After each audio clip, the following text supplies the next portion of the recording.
Hello, everyone. Welcome to Contact Lost. I am your host, Tweak, and Alex Harrison is here with me, and we continue to discuss Alex's terrifyingly efficient Space Wolves list. Alex took it to the Manchester Super Major last weekend, and if you haven't listened to the first episode, go back and do it to find out what made Alex pick the units that he picked and what his overall game plan was. But also, to those joining us, here's some context. Uh, Manchester's Super Major was an event with over 250 players in attendance, including big names like, well, Alex Harrison, but also the captain of the Scottish national team and stats check host Innes Wilson, member of the Scottish national team Brian Sape, Glasshammers and English national teams Mani Chima and Vic Vijay, and lots of other 40k experts. This episode is meant to focus on Alex's battle for the second place finish. And so, without further ado, let's get into your games. Who did you play first? Sure. So round one, I was paired up against a guy called John Scrivens. He's actually this year, I believe, he's now the coach of Team Wales. So congratulations to John. He's actually quite a well-known member of the community. Does some fantastic artwork um, for all sorts of different companies and teams and organizations. So yeah, he's a really top guy. And he was actually using his typical Dark Angel list. So straight away, game one, I'm up against, I believe it was 20 Terminators, supported by attack bikes, land speeders, uh, Dark Raven. Angel's good stuff. Yeah, all the good stuff. And he had 5 Desolators as well. So he didn't get the memo about taking 20. Yeah, I just Um, wanted to say only five? yeah. Insane. Yeah, so this was a good practice for me to see whether my army could actually deal with Dark Angels. Um, so I was definitely a little bit nervous going in because all the theory crafting and the testing, I hadn't actually put this army on the table yet, so it was all on TTS. So this was my first game, and I was like, okay, will it actually work? And unfortunately for John, it really did.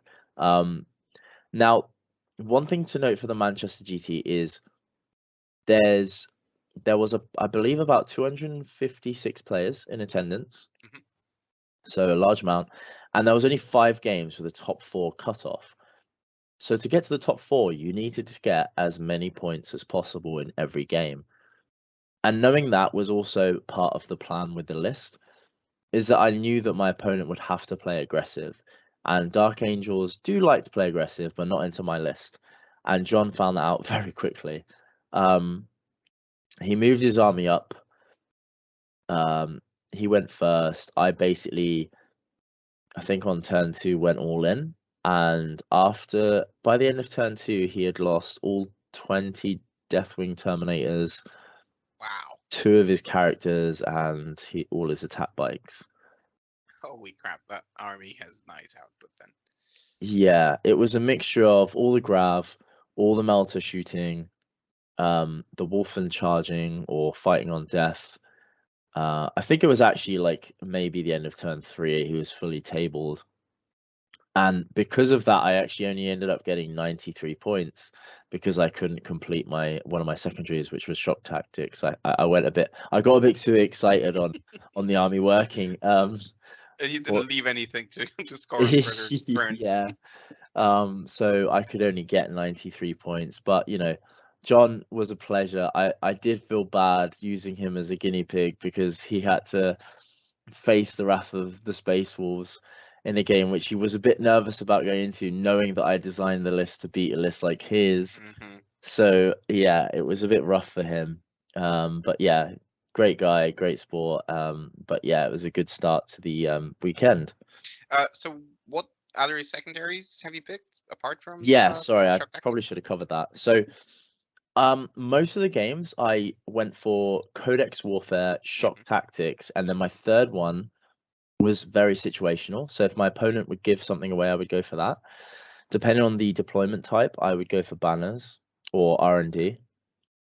Hmm. Um, what's it called? Retrieve arcs data now, I believe. Or Omen. I don't know. I can't remember myself, but Yeah, we all know what you mean. Yeah. Um, or Oath, the Space Marine Yeah, makes secondary. sense. So it would just depend on what I'm going to be facing, the deployment, etc. But it would usually be those. But my staples tended to be shock tactics and codex warfare. And something which I didn't actually mention earlier was there was a bit of tech with my list working around codex warfare.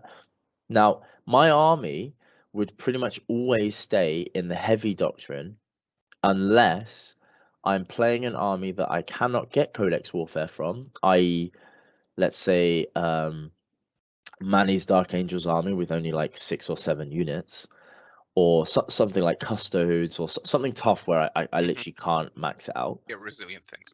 Then I would just go to Assault Doctrine just for the extra AP because I need it, and take a different secondary, right? But most of the time I would take Codex Warfare, and the reason being was I could stay in Heavy Doctrine. I had 3 units, one of which was predominantly, killing all those little units at the back, the Desolators. The Grav would come on from outflank and finish off units. And then the Wolfen have a interesting sentence in their ability to go into Assault Doctrine. It actually states in there that they count as if the army is in the Assault Doctrine. So the way it's worded is very different to the stratagems out there that allow you to change your doctrine. It actually allows you to score 1 point for Codex Warfare because it's as if you've killed a unit in the Assault Doctrine, but your army's in Assault Doctrine. So there's a bit of tech there Okay, with that. And I did that's have that confirmed cheeky by, by a yeah, TO or like I a did have TOG. that, yeah, but, because Zach actually came over and was like, "Oh, that doesn't work," and I showed him the wording. He went back and came back and was like, "Actually, yeah, you're right. The way it's written is is different to every single other thing in the game." That's Um, clever. Awesome so spot. Yeah. so yeah, that was a bit of tech that I had around that to allow me to stay in heavy doctrine and still get the points. Okay. Cool. Cool. Cool. Cool. All right. So we know how your first game went. Who did you play next? Yeah, so my second game I actually played against Yunari, which I was super excited about. I absolutely love Yunari. I think it's one of the most technical armies in the game. Is that Um, something that you can prepare for? I mean, do you actually no, play test? Yeah. Yeah. Exactly. no, I don't. I don't even consider them worth teching against because there's Mm-hmm. so few players that play them because of the high skill cap, in my opinion. But I played a gentleman called Benedict Borrowdale. Apologies if I ruined your surname. Fantastic player, really nice guy, and very intelligent as well with his unit choice and army picks. It was very difficult to play against because pretty much everything in his army could kill me. It was just all designed to kill Marines, and it had lots of mortal wound output. So we Mm-hmm. had a unit of Sky Runners with Jinx and Quicken. He had a Farseer Sky Runner with Crushing Orb and Gaze of Yniad, which I found out is actually it can do mortal wounds out of line of sight, which was really annoying. And that had the Sunstorm relic, so it was OBSEC. He had the Yunkarn, which is, as everyone knows, the most annoying unit in the game, because it can just bounce around wherever the hell it wants as soon Yep. as the unit dies. He had 3 units of 5 Rangers. He had a unit of 5 Howling Banshees with the Mirror Swords and Piercing Strikes, and the Cone Scream Shrine Relic, and that allows him to do mortals. He had 5 Striking Scorpions with the Biting Blade and Crushing Blows, allowing him to auto hit with his Exarch. He had the 3 Shining Spears with the Paragon Saber and Heart Strike, so again, more mortal wounds, lots of attacks. 2 units of 3 Shroud Runners, 5 Warp Spiders with the Web of Deceit, allowing them to jump back away. And then he had 3 D-Cannons. So that was his Eldari detachment. Then he also had a Harlequin detachment, and these were Twilight Falls. He had a Shadow Seer with Mirror of Minds and Shards of Light, so more mortals. Mm-hmm. And they had a big unit of troop. I think there were about 10 man with all the weapons, kisses, blades, caresses. And then he had 2 Death Jesters, one of which has come back, which is the bane of my life, Mm-hmm. with the Harvester of Torment which I believe is the one which on a 6 to hit Does two gives more you wounds or something. no, it gives you additional hits, and you can change one of the dice with a warlord trait to a 6 automatically. So it's really good at killing Marines because it's Hmm. AP strength 6, AP 2, 2 damage, and you could get like 8 hits every time you shoot. So everything there was scary for me because I have no storm shields as we discussed before, apart from the Wolfen, and everything's like flat 2 damage or mortal wounds here and stuff like that. I was absolutely terrified of this, and I was thinking, how am I going to play this? But I was actually playing in Data Scry Salvage, so it was 6 objectives, and you had 5 across the middle of the board. So I thought, well, the only way I'm going to win this is by spreading him thin and trying to out trade him. And I went first, which was the worst thing ever, because in this mission, especially against an army like Eldar, you want to be able to react to what they do rather than them react to what you do. Because whoever reacts first gets the jump, if you know what I mean. Yeah, Because you'll exactly. want that sort of, I need to get primary because it's hold 2, so I need to move forward, but I'd rather just sit back and wait. And there was a lot of threats which my Desolators just couldn't kill everything. And I know I sound like a salty Desolator player, but I wanted my Desolators to kill everything rather than just one unit. You should have Um, brought more. I should have brought more, yeah, correct. So I ended up going first, and I only killed I believe 5 banshees behind a wall. So I managed to kill the banshees because I thought, right, they're the biggest threat to me currently. Boy, was I wrong. Hmm. They were not the biggest threat to me currently. His turn, I didn't even realize they had this strat, but it turns out if you're within 12 inches of a ranger unit, you can give +1 to hit, or is it? No, I think it's full rerolls to hit to your support weapons. Ouch. Yeah. So those 3 D cannons ended up getting full rolls to hit and completely wiped out a unit of Wolfen. Just straight up. Just killed 5 Wolfen as if they weren't even there. Goodbye, 145 points. Yep. See you later. Hmm. And that's when I realized, okay, I need to kill these. They're a lot more scarier than I thought. Because statistically, when you look at them, you're like, ah, they're not that scary. He doesn't have guide. It's fine. He doesn't have doom. Whatever. Oh boy, he's got his own way of getting guide. So that threw me off. And then next turn, I was like, right, I need to kill them. So good old Desolators went straight into them. And I believe I killed all 3 of them to the wound exactly. So I did get very lucky because I statistically should have only killed 2. So I did get lucky there. Hmm. Um, and he also left another unit of Wolfen. There was 2 left, and they managed to run across and wipe out, get a good charge, and wipe out a unit of striking scorpions. Now, one mistake I think my opponent did make at this point was he hid quite a few important units behind this little L, one of which being his warp spiders. And I outflanked my grav unit. I believe he forgot about them. So my grav unit came on because the outflank ability I can come on his board side effectively. So he was like, "Oh, you can't come there," and obviously I had to show him the stratagem, and it's a case of I can come across Hmm. this wall. And I did explain this all prior, but like I say, it does always catch people off because you innately think, "Oh, you can't appear here or you You're can't just appear not there." used to it. Hmm. Exactly, yeah. So it was one of those scenarios which did catch him off, and they ended up killing the warp spiders to a man, and they also I believe killed one of his death jesters as well. So that was quite helpful. But yeah, there was a couple of mistakes that he made, which we did discuss after. Was he could have bounced his incarn over a couple of times to be more impactful, and later on in the game there was a really clever he cleverly charged the unit. They died. The Incarn came over, and what he could have done is he could have charged me, killed the unit of Desolators because there was only like 4 left or something, piled in behind the wall because the nearest model would have been that way, and then in my turn after, I wouldn't have been able to shoot her because she had like 4 or 5 wounds or something left. but he didn't. He just left the Incarn there and didn't think about hiding it. I don't think you can, like, the incarn needs to appear when something dies, and you cannot charge after appearing. No, So, it was like the turn after he appeared. So oh, he okay, all right. appeared.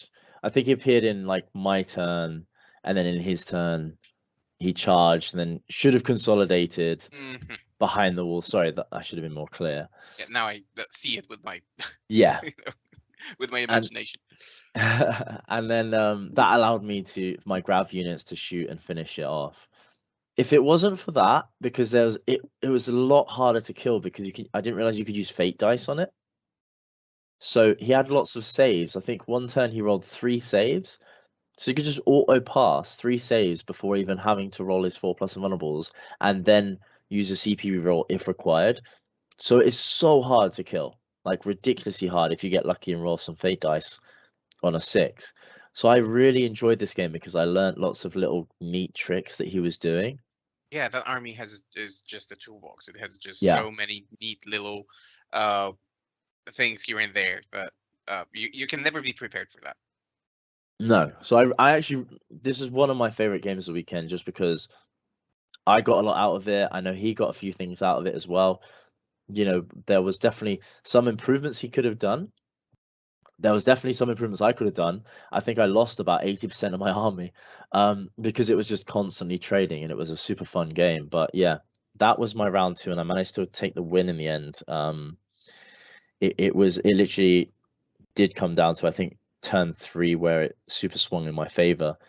But up until that point, it was like end of turn 3. Sorry, up until that point, it was very swingy. So yeah, I won that game 97-42. The Yeah, score doesn't reflect on how good the game was because obviously it tends to be the last 2 turns you score loads of points, right? He didn't have anything left, but it was very cagey up until that point. yeah, it would be extremely interesting to see how that game goes, for example, without the desolators. And again, Yeah, oh I'm yeah, not attributing, the victory just to them, because I will. everyone knows. Oh, It made a okay, huge fair enough. difference. It Yeah, made a definitely, huge they difference. Yeah, killed 100%. the platforms and so on. But yeah, probably the score would be a little bit more even without them. Uh, 100%. okay, game three. So game 3, I ended up playing Thomas Aldred Musler. Again, apologies if I botched your surname there. Really cool guy. He was wearing a shark hat. I do remember this. Um, he had a little shark hat on, and I just thought it was brilliant. He was playing a pure Iron Hands army, which I thought was wild. And he'd gone the Dreadnought route. So he had a Primaris Tech Marine, a Librarian, with Might of Heroes and Psychic Fortress to give out that 5+ bubble. He had 2 Infiltrator squads. Crazy man. Relic Contemptor with all the usual stuff, Twin Volkite, Cyclone Missile Launcher, and the character ability. He had 2 Redemptor Dreadnoughts with the plasmas and all the other additional shots. 2 Company Veterans, 2 Invicta War Suits. He had 3 Land Speeders, 2 of which was Typhoons, 1 was standard, all with multi-melters. And then he had 2 Devastators in a drop pod with both with 4 multi-melters. So this was all like mass firepower, lots of vehicles, and it was very much a case of push forward and just shoot from the middle of the board, Hmm. which is how he played it. Now, I think he also admits that he may have deployed a little bit aggressive. I think he Or just a little wanted to, bit too aggressive. yeah, he wanted to just go ham and go for the turn 1 with his Invicta Warsuits. It is a temptation, isn't it, with Iron Yeah, Hands? yeah, because he knows he's got his drop pod, and the Warsuits kind of tempt you into that. And he thought he could have just, gone for it. I did kind of bait him as well because I had my 6-inch heroic, which I did again. I will never do a gotcha. I will explain all this stuff, but I want him to go in potentially. My captain could have heroic 6 inches, made it strike last, and the Wolfen goes in and does some horrific things to Invicta Warsuit. But it didn't matter anyway. So he actually deployed them both on the line, 9 inches away from my deployment zone, and I ended up going first. So they both disappeared very quick because it allowed my captain to get the advance and charge aura Hmm. very quickly. So I took full advantage of that. I threw a squad of Wolfguard, a squad of Wolfen, and my captain on that flank. Killed both Invictors and a squad of Infiltrators on turn one. And thereafter, it was a case of could he deal with this many Marines moving up with advance and charge? And the answer was no. Um, I did Yeah, make a couple of unfortunately, mistakes, but sorry, unfortunately for Iron Hands, and I know this, I found this out firsthand, but when tackling them myself, they shoot you off the board if you allow them to. Sometimes they don't even ask for permission; they are just able to do that.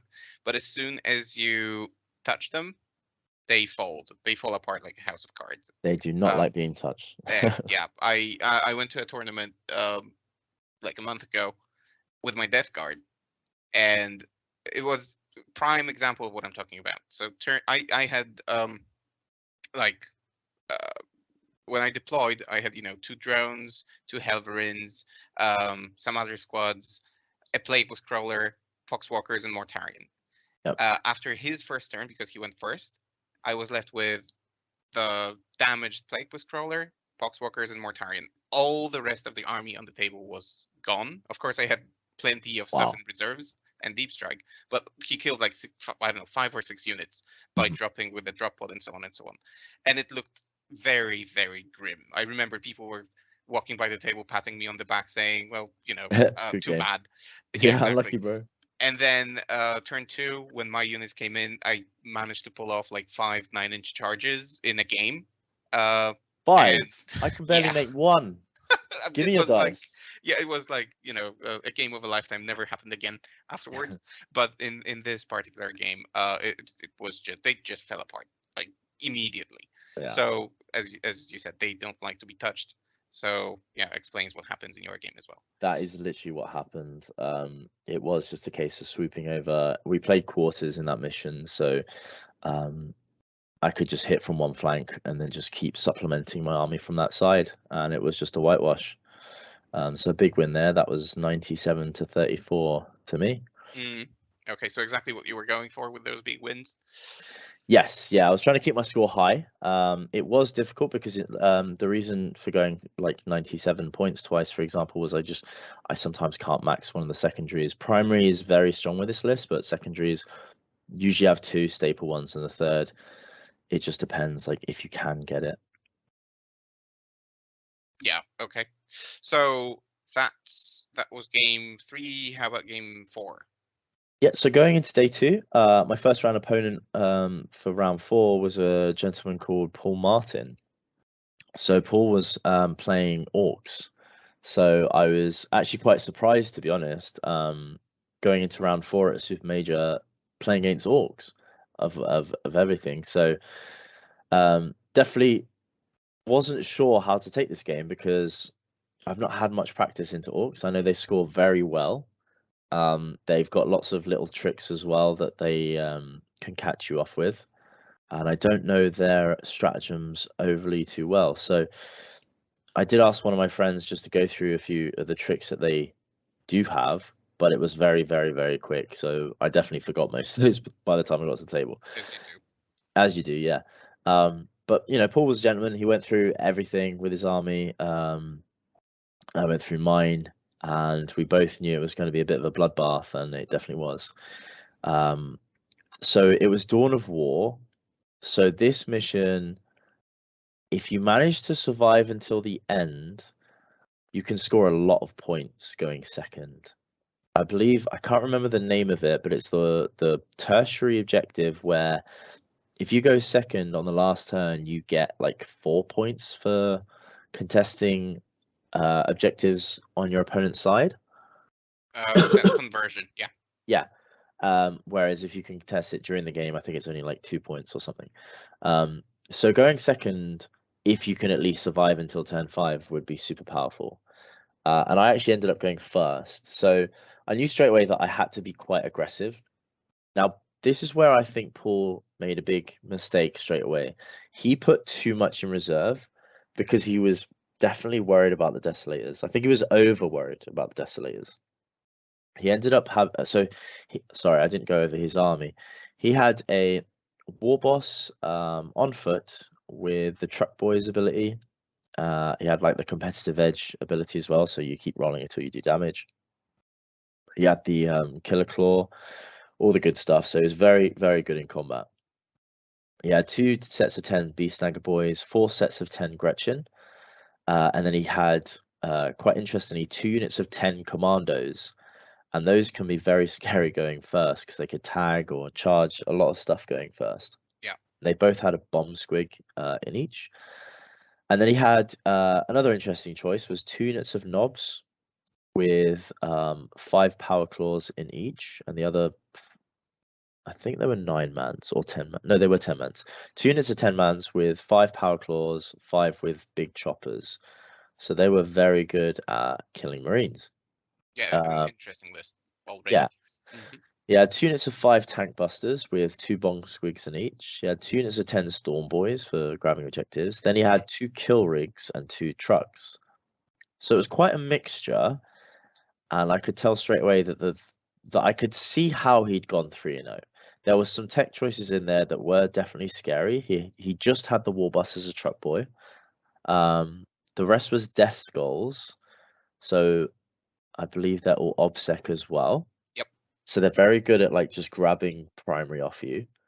Um, he had the tank busters with extra bomb squigs, so you've got a random like D3 mortal wounds here and there with the commandos as well, and they're quite good in combat with the hammer and the kill rigs as well. So he outflanked them, which I believe he said to me he did every game because they're so big that when you outflank them, you can get them into the right position where you want it. Yeah, because it's hard to move them on the table. Yeah. So he definitely knew what he was doing with the army, but I think he did play a bit too passively because he was scared of the Desolators. So he You put can't blame him, really. no, I can't at all. I can't at all.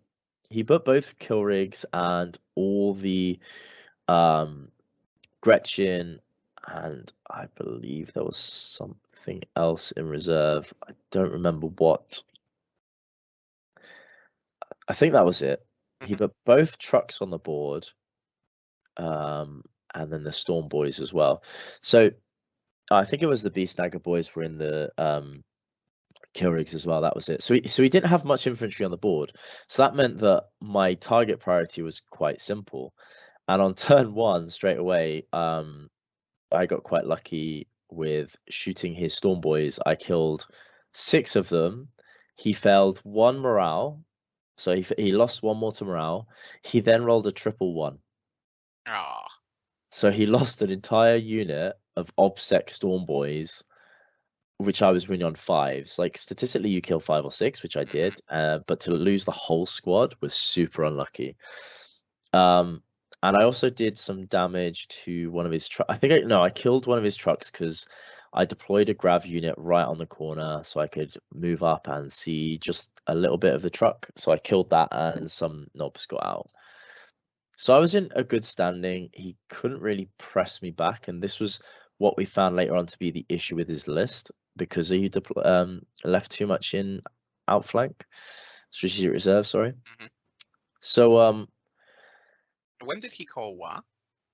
So he didn't call War Turn 1. He decided to call Turn 2 when his stuff came on, which made sense. The reason being he didn't do Turn 1 is I still had Wolfen blocking all my stuff. Hmm. So everything in front, what I did was I moved my Wolfen up, I rolled their advance, and wherever they ended up, I would put my stuff behind them. So that whatever he charged, he could only hit the Wolfen, and he would just die in return. So they were always at least trading unit for unit, and I had a lot more units than him. Yeah. So that's why he didn't call it turn 1. Instead, on one of his right flanks, he blocked a unit of Wolfen with a unit of commandos. He didn't want to charge them because he didn't want to die. Which is I shouldn't laugh, but it is funny, the fact that you can fight on death just literally straight up stops your opponent wanting to charge you. Yeah, orcs not wanting to fight doesn't sound like orcs. Yeah. But this sort of played in. It didn't. I wouldn't say it played into my hands. He didn't really have another option. He did need to block Yeah. the Wolfen charging his knobs. Unfortunately, he couldn't move or push them far enough because the knobs also had to hide from the grabs. They had to go right up against the wall, which allowed in next turn my Wolfen to get a 6-inch charge on them. So the grav killed all the commandos. My Wolfen go for the charge. Unfortunately, I actually ended up failing that charge with a reroll because Wolfen innately get, and it's an aura, innately get a reroll charge aura. So I failed that.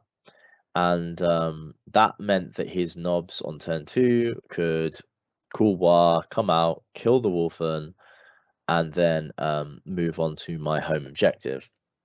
However, this also meant the Wolfen did wipe out an entire unit of knobs on the attack back, and I believe there was only 3 Wolfen because he shot 2 of them. But it's still So extremely, extremely powerful. yeah, he even had a 5+ invuln. I think I killed 8 of them, and the last 2 died to morale or something like that. Or no, are they fearless when they call war? Maybe I did just kill all of them.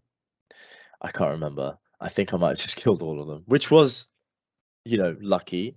But it can happen. I win them on 2s. I'm strength 10 with the Thunderhammers. So, and I think I rolled quite a few 6s. So double exploding 6s meant I had a lot of hits. And then meanwhile on the left flank, I moved the rest of my army up. My Skyclaws, my Wolf Guard, and he just couldn't stop the pressure. There was just too many units. I would throw a unit, he'd deal with them. I'd kill that unit, he'd deal with them. He'd bring his kill rigs on, do all their good stuff, but they're only killing a couple of Marines here and there. He'd charge in, he got a 3d6 charge, killed a unit of Skyclaws, but then I've got another unit of Skyclaws coming in with all the melter guns. So, I gave full rails to hit on a melter gun squad. They shot, blew up a kill rig with 5 shots, and then charged everything inside. It all died. So it was a case of just the list is very good at trading up because I have so many units that can actually kill orcs, and he just ran out of steam by the beginning of turn 4. Unfortunately, Was that around 100 points for you then? it was, yeah. So I actually took. I think this was the game I took no prisoners, where he gave exactly. Oh no, it wasn't. It was Bring It Down, I believe. Was it Bring It Down? Oh no, that was the next game. No, I think I took no prisoners in this one because I think he gave exactly 15 points. Yeah, because a Gretchen gave 40, 50, 60. Yeah. I can't remember which secondary it was, but it was definitely one which I could get the max because It was I knew definitely the right choice. it was definitely the right choice. Yeah, because I knew that a lot of players that were doing well, especially for example, Innocent, Brian, Seep, had maxed their first 3 games. So Brian maxed 4 from what I see. Yeah, well, this was at the time on going into round 4. I knew they had both got 300 points or something like that each. So I knew that if those 2 had max points, like how many other people had max points? So I knew that I needed to take secondaries to kind of push myself to get even more points. So that was, I guess, an issue with the tournament, but unfortunately, that's what you got to do. So yeah, that was my round 4. Really top bloke. We definitely had a good chat afterwards about what he could have done better and how to improve his list and things like that. So yeah, top guy. And he definitely learned a few things from that game. And then going into round 5, I ended up playing orcs again. So you already had the experience. I did, yeah. And this list was a bit different. It was a guy called Dominic Brundler. Dominic Brundler. Let me just double check. I don't want to ruin his Dominic Brundler. That's the one. So he was playing orcs as well. Goths Now this time. he was playing Goths, yes, and he had a very wild mixture. He had a beast boss on Squigosaur with brutal but cunning, beast hide mantle. He was the toughest boss I could ever kill. He had like -1 damage, 5+ feel no pain, 5+ invulnerable as well. So he was super tough to kill. There was a war boss in mega armor, another two units of 10 beast snagger boys, and 30 Gretchen, again, objective grabbers. He only had 5 commandos this time, but he also had a unit of knobs. I think they were about 8 man, but they all had power claws this time. And then he had some interesting choices. He had 3 death copters, 2 single units of scrap jets, a rucker truck squig buggy with the upgrade for +1 to wound, and then he had 2 sets of squig hog boys, 2 kill rigs, and 3 killer cans. Oh, and a truck. Mm-hmm. Yeah, So it was definitely very, a very quick, well, fast army. yes, very vehicle heavy, um, very quick. But I don't know, when I looked at the list, I didn't think I would have an issue because orcs do not like melter guns. Mm-hmm. Orcs do not like lightning claws for their infantry anyway. Um, he didn't have, so he did have the squig buggy, but he didn't have enough of them to really impact me with indirect shooting. Mm-hmm. And then as a whole, he didn't have enough shooting to stop my push either. The only thing I was worried about was the mission did have 3 objectives all in the open. So I did have to play a little bit cagey in the opening turns, but again, he just couldn't deal with the fact that Desolators were just killing whatever I needed to kill. So turn 1, I killed his truck, all his guys got out. Mm-hmm. In the resulting explosion, 3 of them died and then failed a morale, and another 2 ran away. So, just with one volley, I killed like 4 or 5 knobs and a truck. So That hurts. yeah, he was super unlucky for that. And that was his big unit, that he could have just slung out onto the middle objective, which he did. But the unit that I sat onto that middle objective was, yes, you guessed it, a unit of Wolfen. So it was a very uphill game for him, if I'm being perfectly honest with you. This was one of the few games I felt it was a tough game because I still lost a lot of Marines. Orcs are good at killing Marines again, but it was tough for him to outtrade me. There wasn't anything in his list which I felt I couldn't deal with or had an answer to. And now I knew how to deal with the kill rigs, which again he outflanked. So I knew that okay, I just needed to wait until they come on Mm-hmm. and then push my whole army out. So that's what I did. Um, I believe he went first this time, so he wasn't happy with that because there was nothing literally for him to do apart from just move a little bit forward. And then take like full blow from the Desolators to the chest. Yeah, literally. So he just sat there, did some of his secondaries for a few turns. Then as soon as he brought the rest of his army on turn 3, that's when I brought the rest of my army. So most games I would deep strike a couple of Skyclaw squads, just to give me some melter where I needed. And then in this game, I also outflanked a unit of Grav again. So on turn 3, I just came on, shot everything, charged what I needed to, and I think by the end of turn 3, again, he only had a couple of units left. So it was a very savage, fast-paced game. Yeah. I mean, the army his army on paper looks interesting, but it looks like a I don't know, faint memory of the best days of orcs with all the vehicles and so on.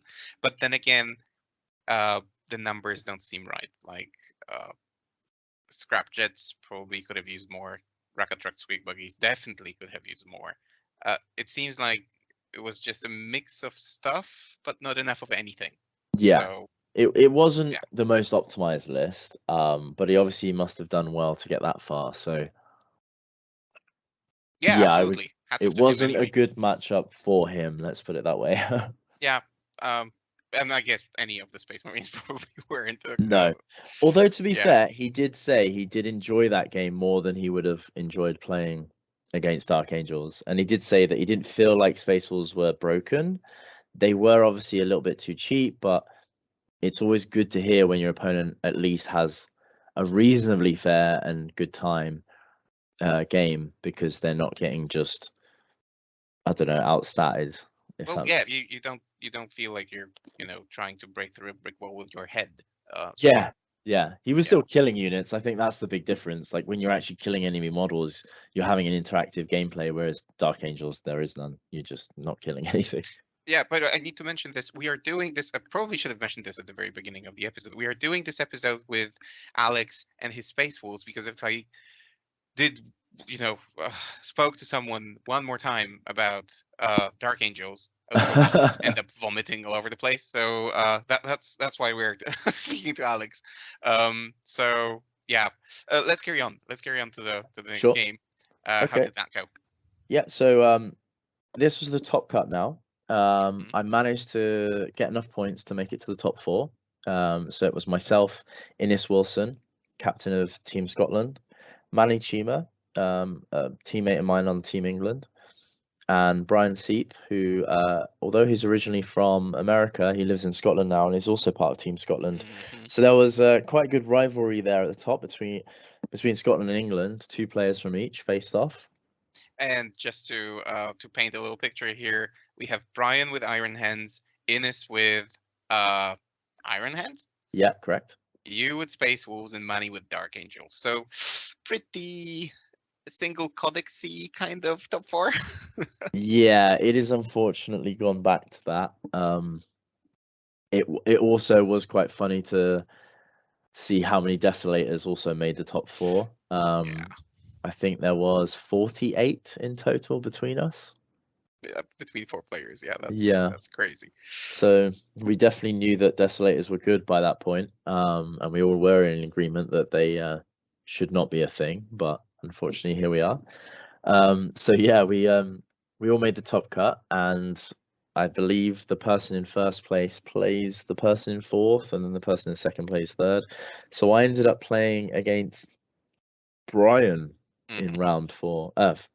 round six. Sorry. Now, I've never played Brian, and I also knew that he was a very good player, which I found out after playing him as well. Fantastic player. And also his army, I didn't prepare for. So I knew that Iron Hands were a thing.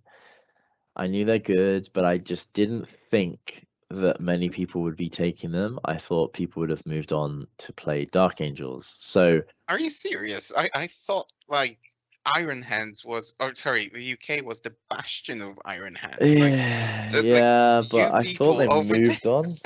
No, you I know. people over there play this army when nobody else does, and I nobody was playing understands it why. when no one else was. Literally, I brought it back like ages ago, and then it died again. And yeah, it always pops out. But I didn't think that they would have made it. Okay, I Hmm. knew they could have made it that far. I just didn't think that they would still be such a big threat.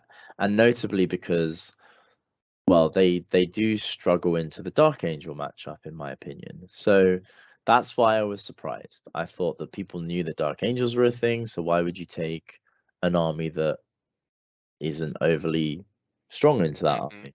I mean, they could potentially play if you get lucky with the grab and stuff like that, but they don't really have a big answer to that army. So I didn't think I would see them, and that's another reason why I dropped the infiltrators.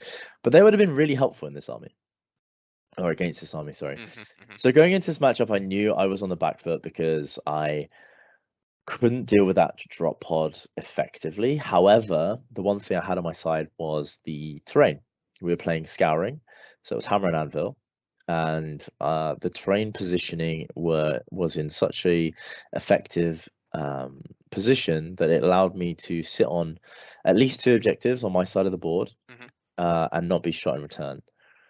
So I utilized that at the best of my advantage. So going into this, I wanted to take secondaries, which allowed me to use those two objectives. So I took banners.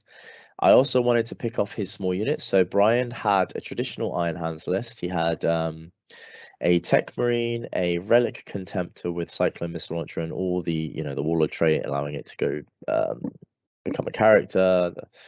He had target protocols, giving you one reroll to hit wound and damage roll, which you usually put on him. Um, he had 2 units of 5 infiltrators, 2 units of 5 scouts in a land speeder storm with sniper rifles and a missile launcher. So the little tech piece to score behind enemy lines that we discussed. Yes, or even oath or whatever. Grab objectives, Hmm. put some obsec somewhere. Um, not obsec, but contest. Presence.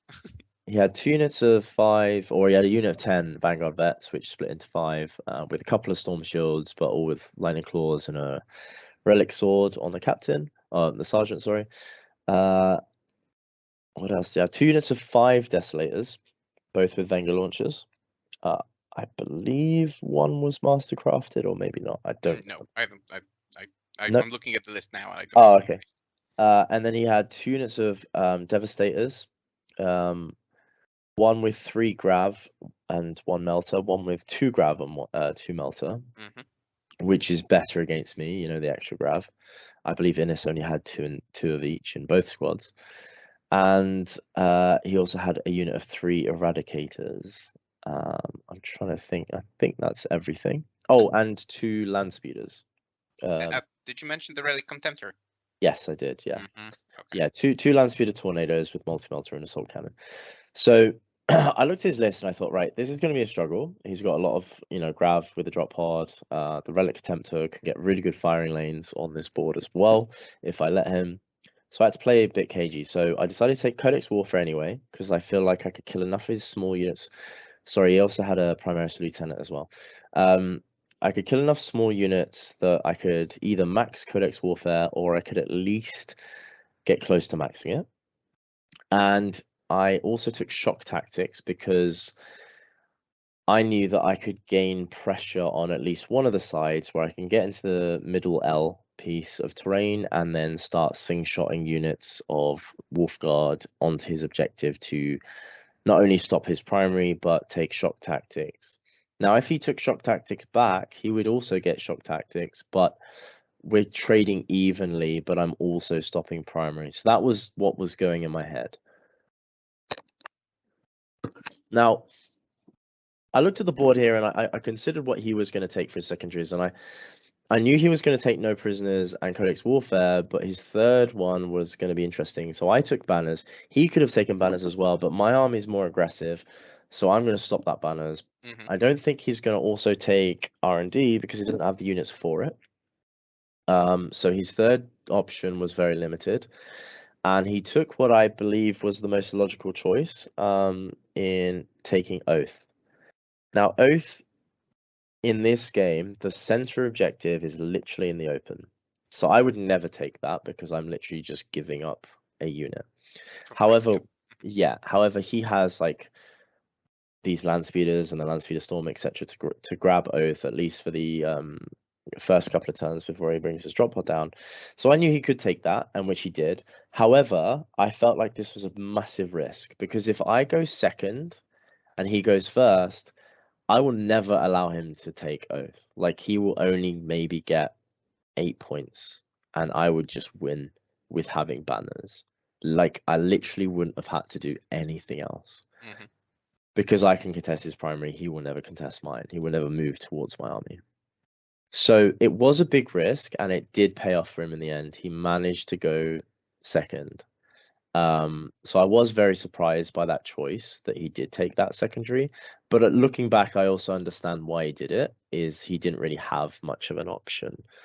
Um, so that paid off for him going second. It also going second, what that meant was I would not have the drop on him. He would have the drop on me. My reserves would have to come on before his, which was very important later on.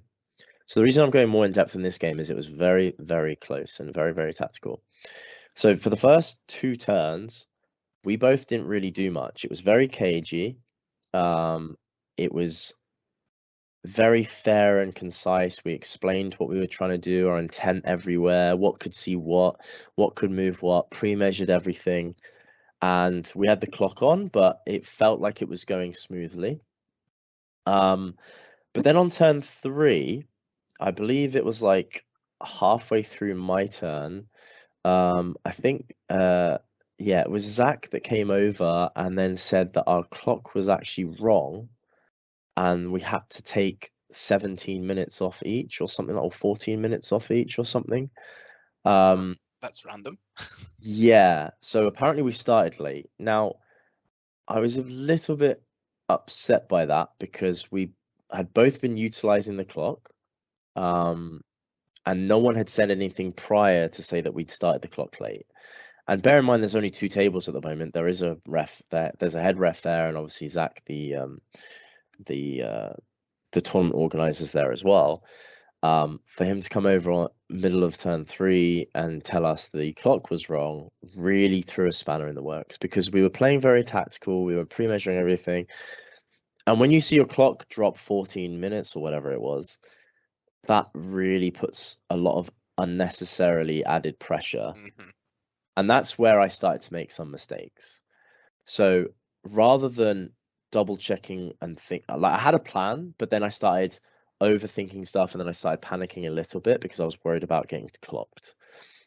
So I brought on my reserves. For the first few turns, we'd done a bit of trading. I trade up for shock tactics, things like that. He got some Codex Warfare. I killed a speeder here and a land speeder storm there, etc. And we were both just trying to get our points. But I put my devastators out in the open where I needed to kill his scouts, his speeder, and stuff like that using heavy weapons. So I put them very sloppily onto the board in positions where I could also like cover certain points of the board. Um, and I did some stuff like out of target priority. So I ended up having to use my devastators to finish off a scout squad that I didn't want to use them Hmm. for, things like that, Definitely, yeah. because I'm usually quite precise with target priority, but because I started panicking, this is on me. I became a little bit sloppy in that. And what started off as a really tactical and precise game, at least for me, and not saying Brian was the same, but at least for me, became a little bit more sloppy in terms of what I was doing. And I don't mean sloppy as in, mismeasuring or anything like that. Everything was still precise, but it was the order I was doing some shooting, which meant I was utilizing a unit that I'd planned to do one thing for another thing. It's And a that, typical human reaction. yeah, it Mm. was a mixture of being tired because we'd played two games already that day. That was the third game. And Um, stress combined. Mm. Stress and that massive change. It kind of not unnerves you, but it caught us both off guard a bit.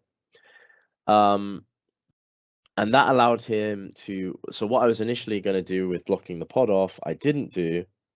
The pod came down and actually decimated my army. And it also, I stupidly didn't block the dreadnought, which I planned to do with a Wolfguard unit that had charged his infiltrators. I was going to consolidate and block off the dreadnought, which in my head I was like, oh, you're going to do this. But I didn't say it. So, when Brian moved his dreadnought, I said, oh, can you get through this? And we checked it and he said he could. And I said, oh, my intent was to block it. And he said, well, you didn't tell me. And I was like, you know what? You're right. I didn't. I told you in my head. Like in my head, I thought of it, but I didn't tell you because I was playing quick. So that was on me. And I was like, you know what? Fair enough. That's totally on me. So by doing that, I'd allowed his dreadnought to move out and shoot my whole long fang pack unit, which wasn't meant to get shot. Mm. So it was at this point I realized, oh, I'm on the back foot now. Um, and then going into turn 4, I was still up on points. I'd still done what I needed to do for the first few turns. Going into turn 4, I had 2 minutes left.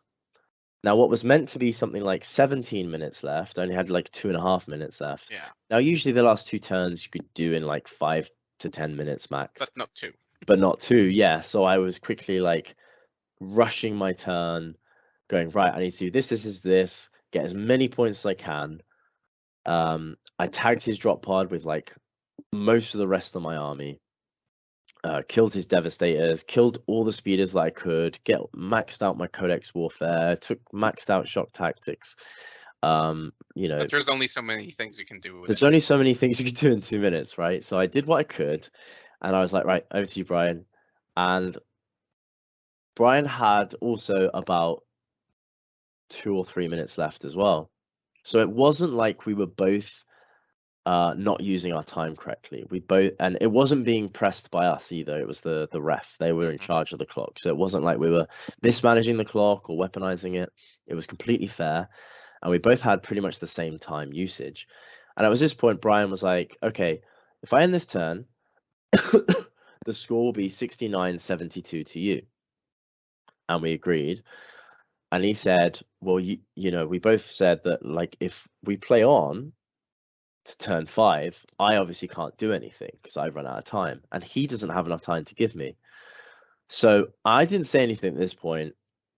I just assumed that's it. I've lost because I've run Hmm. out of time. That's theoretically the rules. But Brian turned around and was a really massive gentleman, great sport. He turned around and said, "Look, we've had a really good game. It's been really tactical. I've really enjoyed it. I don't want to win off a clock, so I'm just gonna call the game now on turn four." Wow, what a hero! Yeah, No, I mean it. Like this, seems uncommon. and I was actually taken back by that. I did say to him, "Are you sure? Like, I'm not gonna say no to the fact that you're gonna call the Obviously. game, but I'm also happy for you to take the game. Like, I'm literally said it's entirely up to you. Like, I'm not gonna make you feel bad about it or anything like that. Like, I asked him, "Are you sure? Like, you can play on, I said it sucks with the clock, but," and he was like, "Nope, I don't want to do that to you. We had a great game. Let's call it here." I mean, being in the top cut in top four of a 250 something man event, he doesn't have to prove anything to anyone. I mean, you know, it's he's there already, so Yeah, you might as well just do this. But still, uncommon, very wonderful, uncommon. Yeah. amazing. And actually, it's definitely refreshing. Like, I hate the thought of having to, clock someone else, and it's Hmm. happened to me a few times. And I've even told my opponent that has done it previously, let's not weaponize the clock, blah blah blah. And some people out there have done it, and it's quite upsetting to see. So it's really refreshing to see the opposite, that there is those top players out there that don't need to do that or don't want to do that, and I hope that's definitely opened up the possibility of all players, like, jointly going, look, if we've had a fair and precise and competitive game, let's not ruin the game by utilizing the clock. But at the same time, I wouldn't be salty if I've used loads of time and they've got loads of time left, and they're like, well, that's on you. That's what the clock's for. I'd understand that. This is a prime example of a really tight game where we both used the same amount of time. We both had a really good tight game. Brian was a fantastic player in a sport, and I really enjoyed it. It was probably one of my most favorite games for a long time. So it was good that it finished on a high rather than a low. Yeah, I would love to elaborate on it, but I've stolen already an hour and 43 minutes of your time. Sorry, yeah. No, no, no, it's me. But let's move on to the game of games, the final. Well, unlike round six, this game was very quick. Um, so I'm in the final against Manny Chima, the one and Hmm. only. Good friend of mine. I've known him for years. Very good player. He's playing a Dark Angels list that I was terrified of. Um, he'd taken 20 Deathwing Terminators, supported by 20 Desolator Marines. What a mix. Yeah, and the usual support characters and land speeders and stuff. So Hmm. yeah, this was just a complete mismatch. So I had not prepared for this at all. Um, and I knew that it was just an uphill battle from the start. And yeah, it was one of those games where I literally couldn't even pick secondaries against him. So Oath, if I take Oath, I get shot in the middle of the board. If I don't go second, banners, there's only 5 objectives, one of which is in the middle. I don't want to go near. Um, R&D, I think I ended up taking. Maybe I can get 8 points in that. Codex Warfare, he only has like 6 units. I'm not going to kill all his Desolators behind that wall with 20 So Terminators you're in front of it. already on the back foot just at So the level of secondaries. exactly. Whereas he has two secondaries he can just auto take, and that's No Prisoners and Codex Warfare, because he has the firepower. He has the capability of killing 5 Marines out of cover behind a wall. Um, so I knew I'd probably already lost the game from the get-go. Um, but I was like, right, I'll take these objectives. I took Oath in the end because I thought I could maybe get it later on if I survive. Um, and I took Rod, and then I think I took Shock Tactics, which again is pretty rubbish. You've got to take an objective off your opponent. Hmm. But I thought maybe if I get it 2 or 3 times, that's still 8 to 12 points if I can get it later on. Um, and I was in two minds. I wanted to go first to allow myself to get a foothold because we were playing quarters, but I also wanted to go second because I had Oath. So it was kind of a mix, and it turns out that going second against his army, you just lose anyway.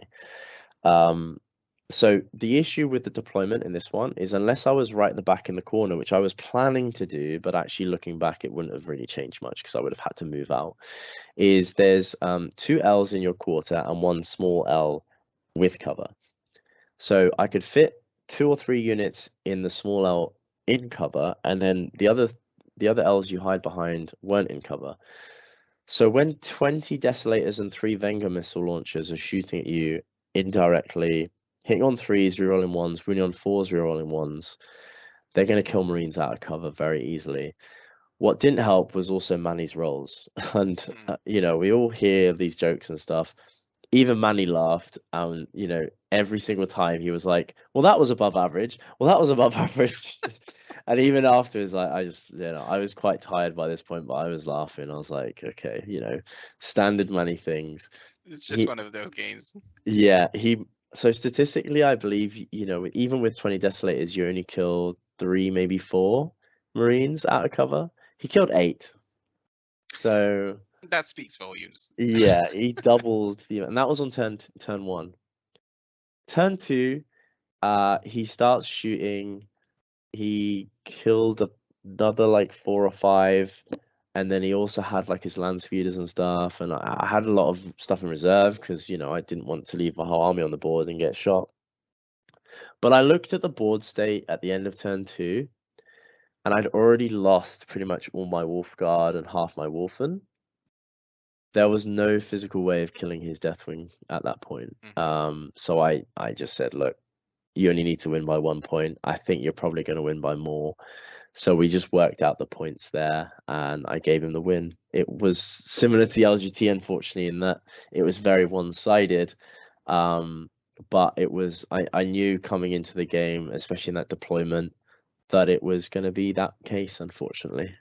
Yeah, that's unlucky. But at the same time, probably it allows you to prepare better for next events, knowing what money potentially can bring, what other players potentially can bring.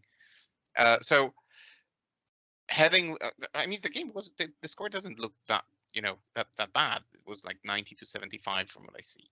Well, yeah, I Was was being very pessimistic with the fact that, we did call it the beginning of turn 3, but mm, I still did have a lot of units, and we worked out what I could have done. Um, so we did play on. So although I gave him the game, we did play very quickly, because we're not allowed to call the game. So we kind of, played quickly as if we were still playing because it was quite late. I think it was 9 o'clock by this point. And okay. yeah, we worked out like I would get this, and Hmm. this unit would come on here. I'd move them on and go. We check all the measurements, right? Yeah, Where can you that's hide? that's a common thing to do. Yeah, and that would have been the end result. So it wasn't like I couldn't score in that game. It was just, when you only have to win by 1 point in this scenario, unlike during the other games, prior to the top 4, he can play very passive. So if I was to play him during one of the 5 games at the beginning, I think the game would have been completely different because he would have had to move forward, move his Terminators out, and that's where my army shines and can get charges Hmm. off. But in this game, he just kept 24 inches away and just was like, right, I'm going to sit on these 2 objectives, I'm going to do these missions, and that's it. Which is the correct way to play. Kudos to Manny for working that out, and I was expecting that, so it was just an uphill battle. Yeah, he needed to do his homework as well after the game versus Gaylord. So I think he did, and he brought a list that was an absolute monster. So kudos to him. Hats off to him for doing what he did, or for achieving what he achieved. So I've eaten up so much of your time, and I still even haven't asked all the questions that I wanted. But I need to figure out a clever way to sort of close the episode. So maybe this question makes most sense out of all of them. Having experienced this meta, having seen the amount of desolation squads there, um, the amount of terminators as well, have you already thought about modifying your list in any way, or do you think you would be moving away from Space Wolves to something else? What are your thoughts like immediately after the event? So my immediate thoughts is let's wait for the data The data slate. balance Uh-huh. slate, yeah, or balanced data slate. I can't even say it. Mm, Yeah, I want to wait to see what happens there because that is definitely going to affect the meta. You know, what they're going to do to Dark Angels, what they're going to do to Marines in general, what they're going to do to Guard, what they're going to do to GSC, and that will determine whether I do continue playing Marines. I don't like to use the top factions, and I understand Marines hmm as a whole are. But Space Wolves was a bit different. Like not many people playing Space Wolves, so I want to see where the direction goes. You know, are people going to jump onto something else? And if so, I want to be the guy to counter what everyone's using rather than just jumping on it with them. So for me personally, I would like to stay on Space Wars and keep them, going and running well. I've got a few friends of mine that are old Space War players as well that want to play them, so they're keen to see what suggestions I have. And some of the basic suggestions, if we were to play right now, would be things like add storm shields, add a librarian as well to give a aura of cover, Yeah. and also -1 to hit stratagem, hmm which would be fantastic against Desolators because then they've got a further -1 to hit. So that would be really strong. But going forward, I would definitely drop 5 Wolfen from the list. I think 15 was a bit too many. 10 is Overkill. fine. hmm Yeah. And then use those points for those changes. Outside of that, I'd have to play around with what is in the meta because that is the great thing about Space Wars. They're so flexible, but yeah, definitely what is in the meta and how they counter it. And yeah, definitely wait until the data slate comes out and decide from there. hmm Okay. And absolutely last question. Although probably opening another Pandora's box. Um, we know that the 10th edition will drop prior to the WTC.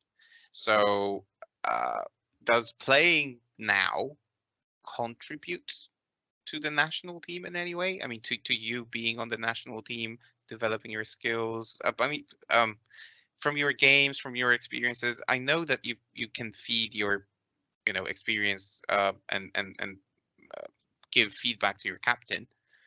But at this stage, do those tournaments that you go to help the national team in any way, or is it more, I don't know, for fun, or like I don't know, just for yourself? How do you view that? It's an interesting question. So we, I think that definitely needs to be addressed, if I'm perfectly honest with you, as a team, because definitely currently we're looking out for ourselves when it comes to single events, and it's something that has been mentioned before. Um, we do want to change that attitude by trying, new stuff. But to be honest with you, because the new editions coming out, we haven't had as much enthusiasm to, give feedback about new ideas and new tests and new I can imagine. lists hmm because there's a new edition coming out. However, I know the team have been working on Home Nations, which is a big event in the UK where all the UK nations, Wales, Northern Ireland, Ireland, Scotland, and England play. hmm And there's also some other European nations that come over and play as well. Is usually a really good testing ground for some list ideas. So I know some of the guys are testing new ideas at least for the ninth edition, just in case the WTC does stick to the ninth edition, because there is that potential if 10th edition comes out a bit later in the year. But outside of that, we do have a little bit of testing and we do have our own group chat where we do feedback stuff. And one example is, the Home Nations, Manny's playing Space Marines and he's actually taking Space Wolves rather than Dark Angels Mm. because we all fed back that actually the Space Wolf list feels stronger on the WTC boards.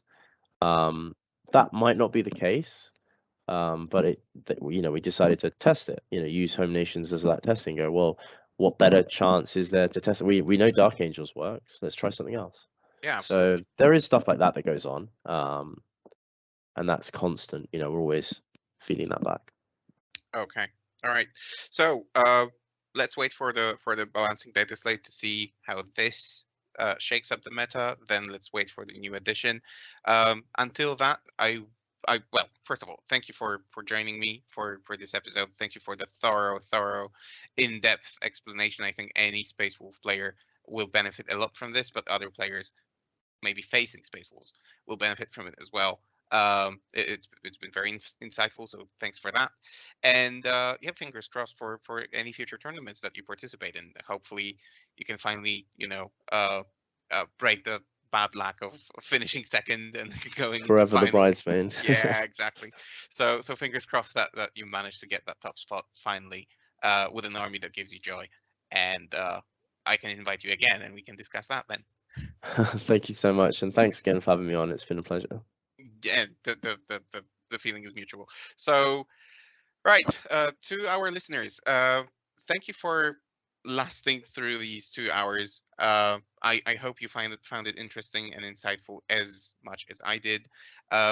We do this in every episode, but I know we sound like a broken record, but this will greatly help the podcast if you can like, subscribe, follow, leave a comment. It will help with the YouTube algorithm, I guess.